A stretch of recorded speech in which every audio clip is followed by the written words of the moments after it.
ये कोई साधारण आग नहीं है, ये आग है सपनों की, घरों, उम्मीदों और इंसानियत की। मणिपुर भारत का एक खूबसूरत राज्य है, लेकिन आज दर्द से जूझता राज्य बन गया है। पिछले 3 सालों से जातीय हिंसा की आग में जल रहा है। कभी शांति और सौहार्द का प्रतीक रहा ये इलाका आज गोलियों, आगजनी और चीखों से दहला हुआ है। और अब जब प्रधानमंत्री नरेंद्र मोदी पहली बार इस संकट के बीच मणिपुर पहुंचने वाले हैं, राज्य में फिर एक बार हिंसा भड़क गई है। सवाल उठता है कि क्या पीएम मोदी का दौरा शांति का संदेश लाएगा?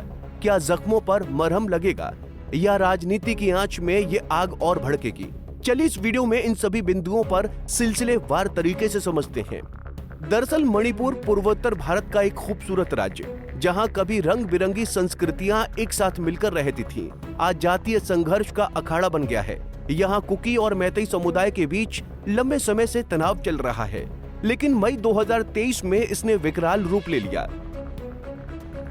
मणिपुर में हिंसा की शुरुआत तब हुई जब मैतेई समुदाय को अनुसूचित जनजाति यानी एसटी का दर्जा देने की मांग उठी। 14 अप्रैल 2023 को मणिपुर हाई कोर्ट के आदेश ने इस मांग को कानूनी मान्यता दी, लेकिन इसके बाद कुकी और जो समुदायों में भय फैल गया कि उनके अधिकार, जमीन और पहचान छीनी जा सकती है। इस फैसले के विरोध में 3 मई 2023 को ट्राइबल सॉलिडेरिटी मार्च निकाला गया, जो देखते ही देखते हिंसक हो गया।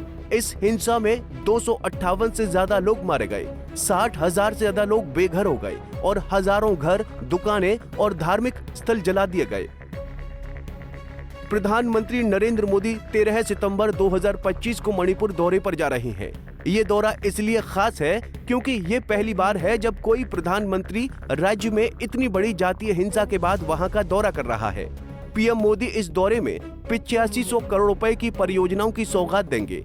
वहीं कुकी बहुल चुरानपुर जिले में 7200 करोड़ रुपए के प्रोजेक्ट की आधारशिला रखेंगे और मैतेई बहुल इम्फाल में 1200 करोड़ की परियोजनाओं का उद्घाटन करेंगे।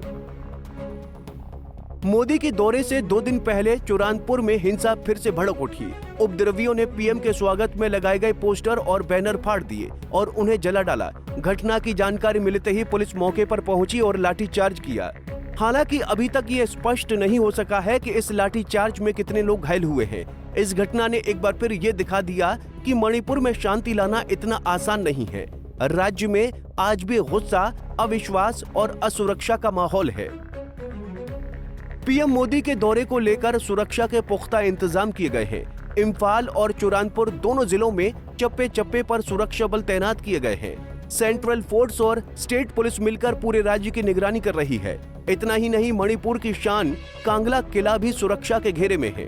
उसके चारों ओर की खाइयों में नाव से गश्त की जा रही है ताकि किसी भी प्रकार की गड़बड़ी को रोका जा सके। अब ऐसे में सवाल ये उठता है कि मणिपुर में हिंसा की जड़ क्या है? मैतेई समुदाय राज्य की कुल आबादी का लगभग 53% है और मुख्य रूप से इम्फाल घाटी में रहते हैं। ये आर्थिक और राजनीतिक रूप से अधिक सशक्त माने जाते हैं। कुकी और नागा जैसे आदिवासी समुदाय पहाड़ी इलाकों में रहते हैं और उन्हें अनुसूचित जनजाति का दर्जा मिला हुआ है। जब मैतेई समुदाय ने एसटी दर्जा मांगा, तब आदिवासी समुदायों को डर लगा कि यदि मैतेई को ये दर्जा मिल गया तो उन्हें आरक्षण में हिस्सेदारी कम हो जाएगी और उनकी जमीन पर भी खतरा पैदा हो जाएगा।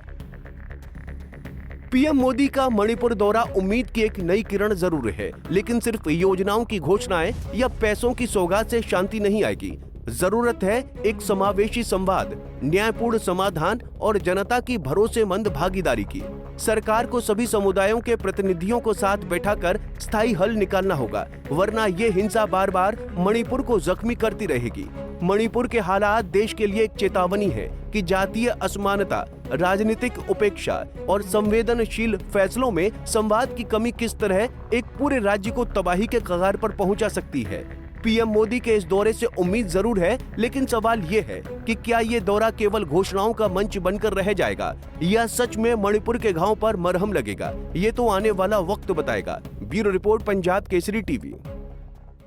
हमसे जुड़े रहने के लिए हमारे YouTube चैनल को सब्सक्राइब करें और नई वीडियो की नोटिफिकेशन के लिए बेल आइकॉन को दबाएं।